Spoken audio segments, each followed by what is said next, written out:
Hey there, grade 5, this is Mr. B, and today we're learning about limericks and haikus. Limericks are comedic by nature. They're 5 lines. The first line and second and fifth line must all rhyme and be 10 syllables long. The third and fourth line ought to be from 5 to 7 syllables each.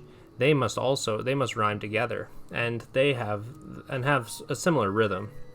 If you look at the Lear's poem on page 507, you'll notice that the rules aren't always followed. He combines the third and fourth lines. This often happens in poetry. Here's some poems I wrote that are limericks. There was a young teacher in Old Strathroy who loved to fly his little camera toy.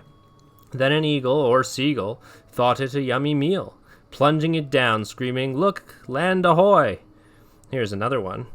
There was an old farmer of hay and wheat, who every day had plenty food to eat, till he rolled like a ball, and had a great big fall, crushing all that beautiful hay and wheat.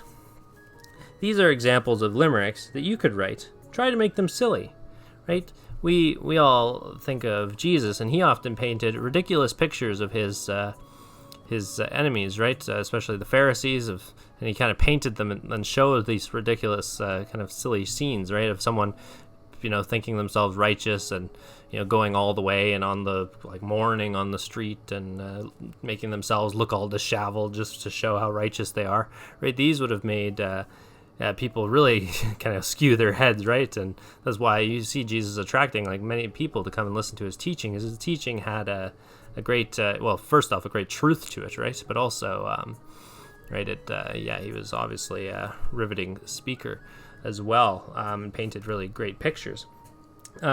Here are some examples of some haikus, and haikus tend to be a bit more serious and solemn. This style of poetry was used extensively by the Japanese samurai.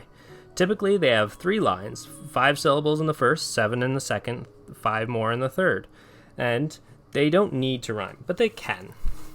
Here's one about a knight of Gondor before the gates of Mordor. Clad in shining steel, a white tree adorns the chest. The black gates shudder. And here's one about the Thames River. Flowing ever true, neglected by one and all, no good for a swim.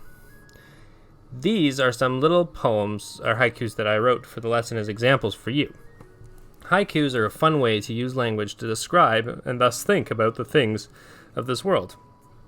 Often samurai, being warriors, they contemplated death in their poems. Here's a Christian version of one of these. Death comes to us all, for with Adam we did fall. The law does condemn.